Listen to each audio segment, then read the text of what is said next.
कहा यह जा रहा है कि ये जो ईरान में प्रोटेस्ट हो रहा है ये महंगाई, करेंसी की गिरावट और बेरोजगारी की वजह से नहीं, बल्कि ये प्रोटेस्ट अमेरिका और इजराइल के इशारों पे किया जा रहा है। कहा तो यहाँ तक जा रहा है कि ये जो प्रोटेस्ट हो रहा है इसकी फंडिंग भी ये दोनों कंट्रीज कर रही है।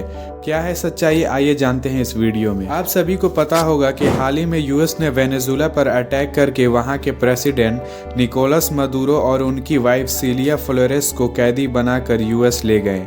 इस इंसिडेंट को रिलेट किया जा रहा है ईरान के प्रोटेस्ट से। कहा यह जा रहा है कि बेरोजगारी और महंगाई तो बस एक बहाना है, इसके पीछे बहुत बड़ी साजिश है। जैसे नेपाल में जेनजीज ने प्रोटेस्ट करके वहां के सरकार का तख्ता पलट किया, वैसे ही ईरान में भी किया जा सके। ईरान एक शिया मुस्लिम कंट्री है जहां पे रहबर यानी सुप्रीम लीडर लीड करता है।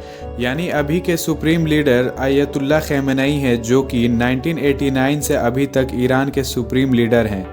अगर अमेरिका और इजराइल सोचे कि जैसे वेनेजुएला पर अटैक करके वहां के प्रेसिडेंट को ले गए वैसे ही ईरान में करे, तो वो ऐसा कभी नहीं कर सकता। क्योंकि अगर यूएस ऐसा कुछ करे तो बहुत बड़ा हंगामा खड़ा हो सकता है।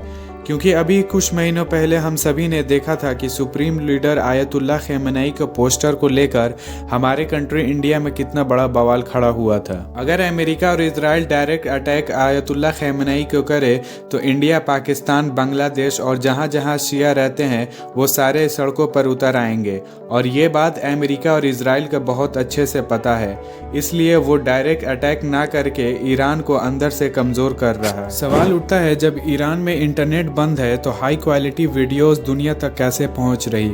जैसे जैसे प्रोटेस्ट बढ़ता जा रहा है वैसे वैसे फॉरेन मीडिया एक्टिव होता जा रहा है। हर वीडियो वायरल, हर क्लिप इंटरनेशनल हेडलाइन, यहीं से कहानी दूसरे फेज में एंटर करती है। ईरान नॉर्मल कंट्री नहीं है बल्कि ऑयल का एक बड़ा एक्सपोर्टर भी है और ईरान न्यूक्लियर पावर बनने का बिल्कुल करीब है।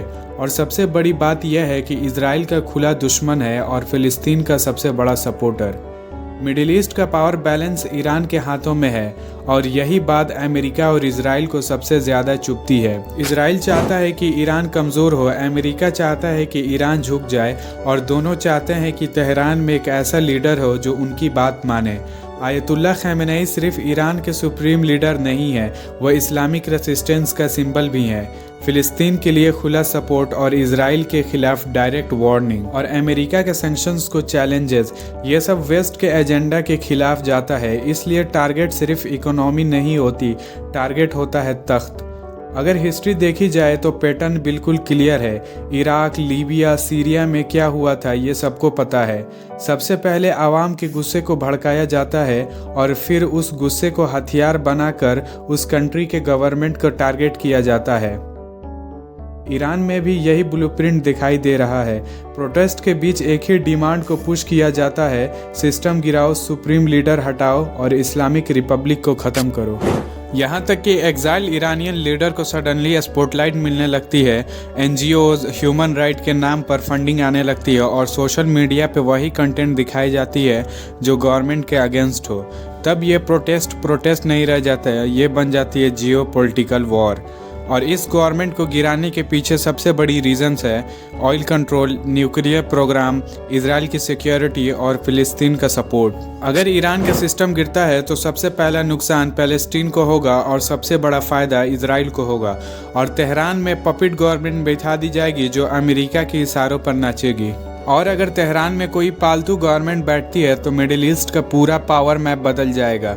इन सब बातों का ये मतलब नहीं है कि ईरान की आवाज़ गलत है, उनका दर्द रियल है, उनकी प्रॉब्लम असली है। लेकिन जब आवाम के गुस्से को बड़ी ताकतें अपने फ़ायदे के लिए यूज़ करती हैं तो प्रोटेस्ट सिर्फ प्रोटेस्ट नहीं रहता, वो टूल बन जाता है।